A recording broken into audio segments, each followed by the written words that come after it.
Hello friends, welcome back to another video from our YouTube channel. This is your educator Anil Kumar Verma और आज हम पढ़ने वाले हैं ट्रांसलोकेशन इन फ्लोएम मैकेनिज्म के बारे में। तो ट्रांसलोकेशन इन फ्लोएम मैकेनिज्म को समझने से पहले हमें कुछ बेसिक चीजों को समझना जरूरी है। जैसा कि हम लोगों को पता है, प्लांट के पास दो टाइप के कंडक्टिंग वेस्कुलर बंडल्स प्रेजेंट होते हैं। One is known as xylem vascular bundle and another one is known as phloem vascular bundle. ये जो जाइलम वेस्कुलर बंडल है, इनके पास प्रेजेंट होता है जाइलम वेसल्स और ट्रैकिड्स, जो कि हेल्प करते हैं किसमें, वाटर के ट्रांसपोर्टेशन में, मतलब वाटर के कंडक्टेंस में from one place to another place. जबकि फ्लोएम क्या करता है, फ्लोएम जो प्लांट के द्वारा बनाया गया जो फोटो एसिमिलेट है और अ फूड है, उसको ट्रांसलोकेट करता है from one place to another place, और इस प्रोसेस को क्या कहते हैं, ट्रांसलोकेशन कहते हैं। इस कॉन्सेप्ट को समझने से पहले हमें फ्लोएम और उसके कंपोनेंट को समझना जरूरी है। तो सबसे पहले समझेंगे फ्लोएम और उसके कंपोनेंट कौन कौन से हैं। तो फ्लोएम क्या है? Phloem is a vascular type of tissue. किस टाइप का है? Vascular type of conducting tissue, जिसका नेचर कैसा है, लिविंग होता है और प्रेजेंट कहां होता है, on the outer side of both primary and secondary vascular tissue. और काम क्या होता है, ट्रांसलोकेट कराता है किसको, फूड और ऑर्गेनिक कंपोनेंट को, कहां से कहां तक, फ्रॉम सोर्स टू सिंक। अब क्वेश्चन आता है, sir what is source? Source क्या है? सोर्स वो चीजें या वो ऑर्गन है जहां पे कोई चीज बनती है, और सिंक क्या है, जहां पे वो चीजें नहीं बनती बट रिक्वायरमेंट होती है उन चीजों की, तो उसको बोलते हैं सिंक। सिंक को रिसिपिएंट ऑर्गन के नाम से भी जाना जाता है। सोर्स का जो सबसे बेहतरीन एग्जाम्पल है, that is leaves. Phloem component में बेसिकली सीव एलिमेंट और कैंपेनियन सेल बहुत ही अहम रोल प्ले करती हैं फूड के ट्रांसलोकेशन में। जबकि फ्लोएम फाइबर और फ्लोएम पैरेन्काइमा सेल्स जो हैं, वो फ्लोएम को स्ट्रेंथ और स्टोरेज कैपेसिटी प्रोवाइड करती हैं। तो अब हम डिटेल में जो बात करने वाले हैं वो सीव एलिमेंट और कैंपेनियन सेल के बारे में। तो let's move towards the sieve element. तो सीव एलिमेंट क्या है? Sieve element are basically a kind of sieve like structure. Directly involvement होता है इन सीव एलिमेंट का, और ये जब डेवलप हो रही होती हैं, डेवलपिंग स्टेज पे क्या कर देती हैं, ये अपने न्यूक्लियाई और टोनोप्लास्ट को क्या करती हैं, लॉस कर देती हैं। और जब ये मेच्योर हो जाती हैं, during maturity they has not microfilament, microtubules, Golgi and ribosomes. ये इन सारी चीजों को भी क्या करती हैं, रिमूव कर देती हैं। और इनके पास स्पेसिफिक टाइप के क्या होते हैं, पोर्स प्रेजेंट होते हैं, और जिनका जो डायमीटर होता है वो वेरी करता है फ्रॉम 1 माइक्रोमीटर टू 15 माइक्रोमीटर।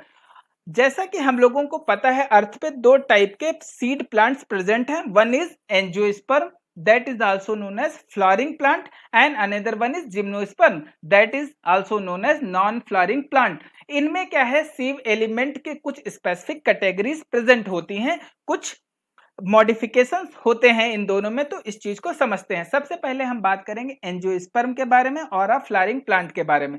इसमें सीव एलिमेंट को एक स्पेसिफिक नाम से जाना जाता है, that is known as sieve tube element. और इसमें क्या होती है, सीव प्लेट जो होती है ना, वो प्रेजेंट होती हैं, और इसके साथ में इसमें प्रेजेंट होती हैं P protein. P protein is also known as phloem protein. और ये जो फ्लोएम प्रोटीन है बेसिकली हेल्प करती हैं, डैमेज अगर कोई सीव ट्यूब में हो जाता है तो उसको सही करने में हेल्प करती हैं। और ये सोर्स ऑफ एटीपी, मतलब इन्हें जो है एटीपी की रिक्वायरमेंट होती है। लेकिन अगर हम जिम्नोस्पर्म के बारे में बात करें तो these sieve elements are known as sieve cells. और इसमें क्या होता है, सीव प्लेट्स जो होती हैं वो एब्सेंट होती हैं, और जो पी प्रोटीन और अ फ्लोएम प्रोटीन जो होती हैं वो भी एब्सेंट होती हैं। लेकिन दीज सेल्स और a sieve cells in gymnosperms are very rich in albuminous. Companion cell basically help करती हैं, डायरेक्टली हेल्प करती हैं किसको, सीव एलिमेंट को। इसीलिए लिखा है each sieve element associated with one और more companion cell. Companion cell is also known as accessory cell. और ये इनका जो मेन काम होता है वो क्या करते हैं, supply energy in the form of ATP to the sieve tube through the mitochondria. ये अपने माइटोकॉन्ड्रिया के थ्रू क्या करते हैं, एटीपी प्रोवाइड करते हैं for the translocation of food material. और कैंपेनियन सेल को फर्दर कैटेगराइज किया गया on the basis of structure, and उनकी जो वर्किंग फंक्शनैलिटी है उसके बेसिस पे 3 टाइप के सेल्स में, one is known as ordinary companion cell, another one is intermediary companion cell and last one is known as transfer companion cell. तो सबसे पहले बात करेंगे ऑर्डिनरी कंपेनियन सेल के बारे में। ऑर्डिनरी कंपेनियन सेल क्या, इनकी जो सेल वॉल होती है वो कैसी होती है, स्मूथ टाइप की होती है और इनमें जो नंबर ऑफ जो प्लाज्मोडेस्माटा है वो बहुत कम होते हैं। और इंटरमीडियरी सेल क्या होती है, these cells are a kind of ordinary cell का ही एक टाइप होती है, बट इसमें जो जो सेल वॉल होती है वो कैसी होती है, फोल्डेड होती है। जब फोल्डेड होती है तो मतलब दैट मीन्स इनका जो सरफेस एरिया होता है वो ज्यादा होता है। इसमें भी क्या होती है, जो प्लाज्मोडेस्माटा होता है वो इनका नंबर कम होता है। ट्रांसफर सेल के पास जो प्लाज्मोडेस्माटा का नंबर जो होता है वो बहुत हाई होता है या बहुत रिच होता है। ये जो तीनों के तीनों जो सेल्स होती हैं they consist dense cytoplasm and abundant mitochondria. क्यों माइटोकॉन्ड्रिया रखते हैं, बिकॉज ये एटीपी का प्रोडक्शन करते हैं। मूवमेंट होता है फूड सैप का, वो कहां से कहां तक होता है, सोर्स से सिंक की ओर।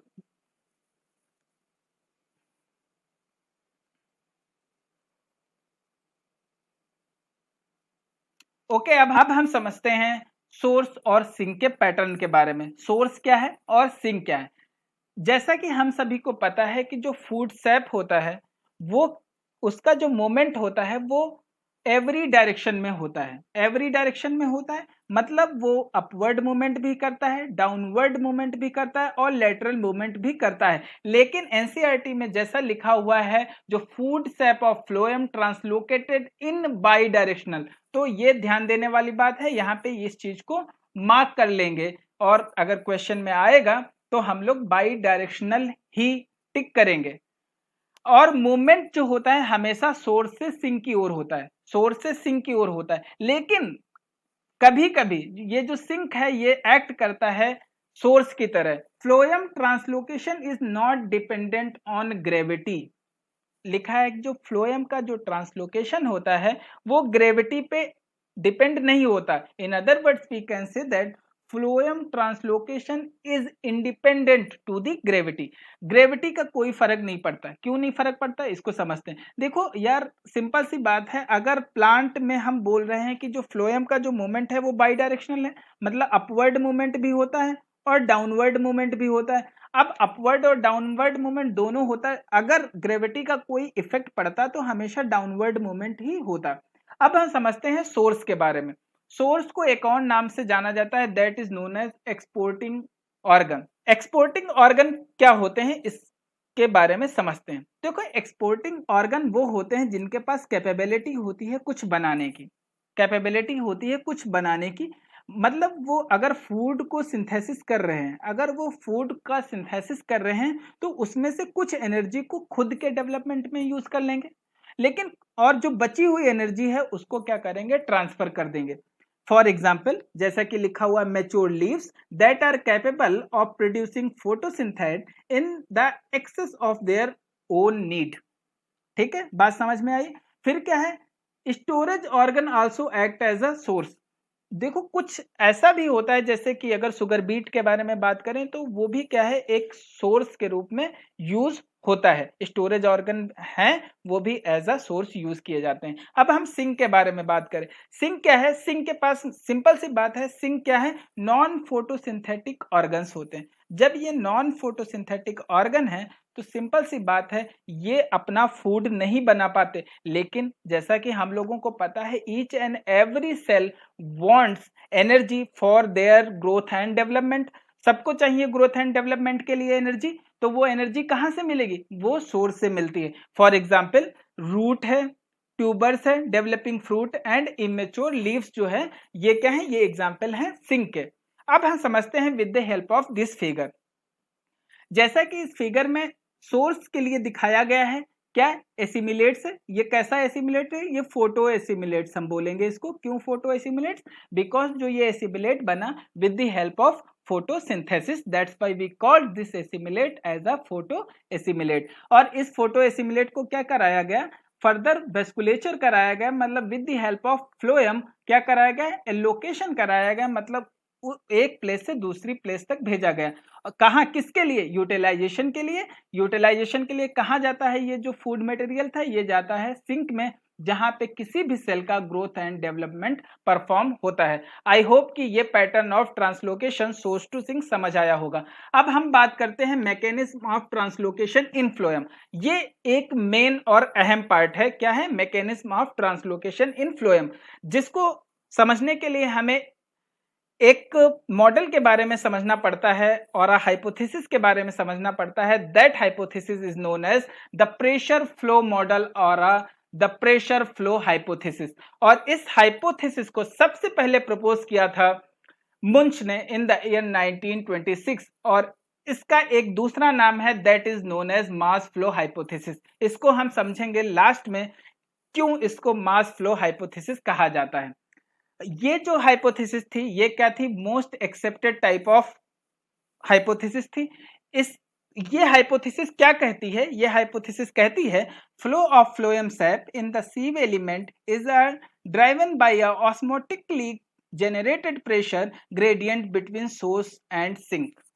मतलब कहने का मतलब ये है जो फ्लोएम सैप है उसका जो मूवमेंट है फ्रॉम सोर्स टू सिंक, वो क्या है? सोर्स से सिंक तक का जो मोमेंट है वो किस पे बेस्ड होता है? वो ऑस्मोटिकली जनरेटेड प्रेशर ग्रेडियंट पे बेस्ड होता है। मतलब एक कोई प्रेशर ग्रेडियंट इस पे काम करता है, उसके थ्रू क्या होता है? इसका जो मोमेंट होता है जो फ्लोएम सैप का, वो इनिशिएट होता है। ठीक है, तो अब होता कैसे है इसके बारे में समझते हैं। सबसे पहला लिखा है sugar. Sucrose is the actively located into the sieve element through the companion cell। Leaf है, लीफ में क्या बना? फोटो एसिमिलेट बना था। फोटो एसिमिलेट किस फॉर्म में बनेगा? कार्बोहाइड्रेट। लेकिन कार्बोहाइड्रेट के किस फॉर्म में बनेगा? सुक्रोज के फॉर्म में। As we all know that sucrose is a type of non reducing sugar. ये हमेशा याद रखो, केवल जो फ्लोएम में जो ट्रांसलोकेशन होता है वो सुक्रोज का ही होता है, क्योंकि sucrose is a kind of non reducing sugar. यही लिखा हुआ है, non reducing sugar that is sucrose are mainly translocated in phloem. ठीक है, सुक्रोज क्या है? सुक्रोज इज डाइसैकेराइड है, एक डाइसैकेराइड है जो बना होता है one molecule of glucose and one molecule of fructose. क्यों होता है? अब रीजन होता है क्यों नॉन रिड्यूसिंग सुगर का ही मूवमेंट होता है। बिकॉज नॉन रिड्यूसिंग शुगर के पास जो फ्री एल्डिहाइड और कीटोन ग्रुप प्रेजेंट नहीं होते, जो कि इसको नॉन रिएक्टिव बनाते हैं, और ये इजिली क्या होता है? ट्रांसपोर्ट हो जाता है विदाउट एनी इंटरमीडिएट रिएक्शन। इसमें कोई इंटरमीडिएट रिएक्शन नहीं होती। अगर सोचो ग्लूकोज और फ्रक्टोज का अगर मूवमेंट कराया जाए तो क्या होगा? Because as we all know that जो ग्लूकोज और fructose are reducing type of sugar, जिनके पास क्या एल्डिहाइड और कीटोन ग्रुप होते हैं, और ये एल्डिहाइड और कीटोनिक ग्रुप जो होते हैं ये इसको मोर रिएक्टिव बनाएंगे। अगर इसका ट्रांसपोर्टेशन होगा तो क्या होगा? ये कहीं ना कहीं जाके क्या करेंगे? रिएक्शन कर देंगे, और रिएक्शन कर देंगे तो जहां पे इनको पहुंचना चाहिए वहां पे नहीं पहुंचते हैं। इसीलिए ये देखा गया कि सबसे ज्यादा जो ट्रांसलोकेशन होता है फ्लोएम में वो नॉन रिड्यूसिंग शुगर का होता है, दैट इज सुक्रोज का होता है। अब फ्लोएम सैप क्या है? Phloem SAP is actually a mixture of sucrose, amino acid, hormone and सब इनऑर्गेनिक आयंस। आयंस में अगर सबसे ज्यादा बात करें तो पोटेशियम आयन का कंसंट्रेशन बहुत ज्यादा होता है। अगर अमाइनो एसिड के बारे में बात करें तो ग्लूटामिक एसिड और एस्पार्टिक एसिड का सबसे ज्यादा ट्रांसपोर्टेशन होता है। अब समझते हैं मैकेनिज्म के बारे में। लिखा है water enters into the sieve element from xylem vessel by the osmotically. देखो just in next slide we will see in detail these things. तो हमें सबसे पहले यहाँ पे समझ लेना है कि चीजें कैसे हो रही हैं, फिर हम इसको डिटेल में समझेंगे। सबसे पहले क्या है? जो शुगर होती है, लीफ से क्या होगा? फूड बनेगा। फूड किस फॉर्म में बनेगा? सुक्रोज के फॉर्म में। और ये सुक्रोज को भेजा जाता है कहाँ पे? कहाँ पे भेजा जाता है? कैंपेनियन सेल के पास। कैंपेनियन सेल क्या करती हैं? कैंपेनियन सेल सीव एलिमेंट में ट्रांसफर कर देती हैं। सीव एलिमेंट के पास में एक और वेसल होती है जिसको जाइलम वेसल कहते हैं, जिसमें क्या है? वाटर प्रेजेंट होता है, और ये वाटर क्या करता है? इस सीव एलिमेंट में आ जाता है। सीव एलिमेंट में आते ही ये सीव एलिमेंट में कैसे आता है, with the help of osmosis, और आते ही क्या करता है, एक टर्गर प्रेशर कॉज करते हैं, टर्गर प्रेशर बनाता है। टर्गर प्रेशर के थ्रू क्या होता है, ये जो फूड मटेरियल का क्या होता है, ट्रांसफर होता है फ्रॉम सोर्स टू सिंक, और अल्टीमेटली क्या होता है, जब सिंक के पास पहुंचता है तो ये टर्गर प्रेशर एकदम से क्या होता है, डिक्रीज हो जाता है। और ये डिक्रीज होने के साथ साथ क्या होता है, ये जो सिंक वाली जो सेल है उसमें सारा का सारा जो कंटेंट ऊपर से आया था फ्लोएम से, वो क्या होता है, चला जाता है। और इस प्रोसेस को क्या कहते हैं, अनलोडिंग कहते हैं, जिसको हम आगे समझने वाले हैं। तो ultimately we can say that water and dissolve solute move by bulk flow from area of higher pressure to area of lower pressure. अब हम बात करते हैं फ्लोएम लोडिंग एंड अनलोडिंग की मैकेनिज्म के बारे में। जैसा कि हम लोगों को पता है, लीफ के पास प्रेजेंट होता है मेसोफिल सेल्स, और ये मेसोफिल सेल्स दो टाइप की होती हैं, one is known as palisade mesophyll cells and another one is spongy mesophyll cells. जो पैलिसेड मेसोफिल सेल्स होती है उनके पास क्लोरोफिल का नंबर बहुत ज्यादा होता है in compare to spongy mesophyll cells से। इसमें क्या होता है, जब मेसोफिल सेल में बनता है फोटो एसिमिलेट, जिसको फूड मटेरियल के नाम से जाना जाता है, इस फूड मटेरियल को ट्रांसफर किया जाता है बंडल सीज सेल में, बंडल सीज सेल से इसको ट्रांसफर कर दिया जाता है फ्लोएम पैरेन्काइमा में, और फ्लोएम पैरेन्काइमा से धीरे धीरे ट्रांसफर किया जाता है कैंपेनियन सेल में। और कैंपेनियन सेल में जब इसको ट्रांसफर किया जाता है तो यहाँ पे एटीपी की रिक्वायरमेंट होती है, मतलब कुछ एनर्जी की रिक्वायरमेंट होती है फॉर एक सिम्पोर्टर को चलाने के लिए। That symporter is known as sucrose proton symporter. और इस सिम्पोर्टर के थ्रू क्या होता है, जो सोल्यूट मॉलिक्यूल है, जो बने हुए जो फूड मटेरियल है, उनको ट्रांसफर कर दिया जाता है सीव ट्यूब में, और इस प्रोसेस को कहते हैं फ्लोएम लोडिंग। और फ्लोएम लोडिंग दो तरीके से हो सकती है, एक तो सिम्प्लास्टिक पाथवे के थ्रू हो सकती है और दूसरी एपोप्लास्टिक पाथवे के थ्रू हो सकती है। यहाँ पे जो कैंपेनियन सेल काम करती हैं, that are basically transfer cells जो होती हैं, ट्रांसफर कैंपेनियन सेल वो वर्क करती हैं। अब सिम्प्लास्टिक पाथवे में क्या होता है, सिम्प्लास्टिक पाथवे में बेसिकली जो इन्वॉल्वमेंट होता है वो प्लाज्मा मेम्ब्रेन का इन्वॉल्वमेंट होता है या प्लाज्मोडेस्टा का इन्वॉल्वमेंट होता है, मतलब सेल टू सेल मूवमेंट होता है। एपोप्लास्टिक पाथवे क्या होता है, जो सेल्स होती है, जो सेल के बीच में जो जंक्शन बन जाते हैं या फिर जो स्पेस छूटा रहता है, उनके थ्रू सोल्यूट मॉलिक्यूल का जो मूवमेंट होता है, ऐसे मूवमेंट को क्या कहते हैं, एपोप्लास्टिक पाथवे कहते हैं। और इस प्रोसेस को क्या कहते हैं, फ्लोएम लोडिंग। फ्लोएम लोडिंग होते ही क्या होता है, जैसे ही सीव ट्यूब में सोल्यूट मॉलिक्यूल आता है तो क्या वाटर पोटेंशियल का लेवल क्या होता है, डिक्रीज कर जाता है, मतलब वाटर पोटेंशियल का वैल्यू डिक्रीज करता है। जैसे ही वाटर पोटेंशियल का वैल्यू डिक्रीज करता है, पास में निकली हुई क्या होती है, जाइलम वेसल होती है, और ये जाइलम वेसल वाटर का क्या करती है, ट्रांसफर कर देती है किसमें, सीव ट्यूब में, with the help of osmosis. Osmosis के थ्रू क्या करती है, ये वाटर को ट्रांसफर कर देती है from xylem to sieve tube, और जिससे क्या होता है, एक टर्गर प्रेशर जनरेट हो जाता है, एक टर्गर प्रेशर जनरेट हो जाता है। और ये टर्गर प्रेशर इतना ज्यादा होता है कि ये जो सोल्यूट मॉलिक्यूल को क्या करता है, मूव करा देता है, ड्राइव करा देता है फ्रॉम सोर्स टू सिंक। और जैसे ही ये सिंक के पास आता है, ये क्या करता है, ट्रांसफर हो जाता है। ये क्या होता है, प्रेशर ग्रेडियंट के थ्रू क्या होता है, ये ट्रांसफर हो जाता है ये solute molecule into the sink cell. और ये सिंक सेल में जैसे ही ये ट्रांसफर होता है बल्क में, इसीलिए इस जो मैकेनिज्म को बल्क फ्लो मैकेनिज्म कहा जाता है या बल्क फ्लो हाइपोथेसिस के नाम से जाना जाता है। और जैसे ही ये अपने सोल्यूट मॉलिक्यूल को सिंक सेल में ट्रांसफर करता है, वैसे ही क्या जो वाटर पोटेंशियल का लेवल है वो क्या होता है, बढ़ जाता है। वाटर पोटेंशियल का जैसे ही लेवल बढ़ता है, मतलब वाटर पोटेंशियल कब बढ़ेगा, ऑब्वियस सी बात है जब सोल्यूट के मॉलिक्यूल क्या होंगे, रिलीज हो जाएंगे और वाटर के मॉलिक्यूल फ्री हो जाएंगे, तो वाटर पोटेंशियल बढ़ जाएगा। जैसे ही वाटर पोटेंशियल बढ़ेगा, वो क्या होता है, ये जो वाटर जो जहां जाइलम से लिया गया था, ये जाइलम वेसल में फिर से क्या होता है, चला जाता है। यही लिखा है, and water move back into the xylem by osmosis के थ्रू फिर से चला जाता है, और ये एक प्रेशर ग्रेडियंट डेवलप हो जाता है, और ये प्रोसेस कंटिन्यू चलती रहती है, और ये एक साइक्लिक प्रोसेस के थ्रू क्या होता है, मूवमेंट होता रहता है। और जो सिंक में सोल्यूट मॉलिक्यूल को जो ट्रांसफर किया जाता है, इस प्रोसेस को क्या कहते हैं, अनलोडिंग कहते हैं।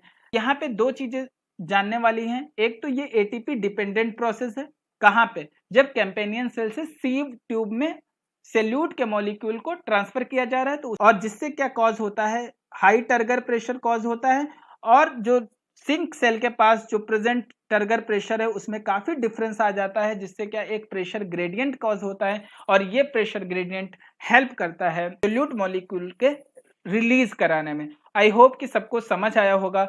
So this is all about phloem loading and unloading mechanism. If you like our video, don't forget to subscribe, hit like button and share it with your friend. Thanks for watching.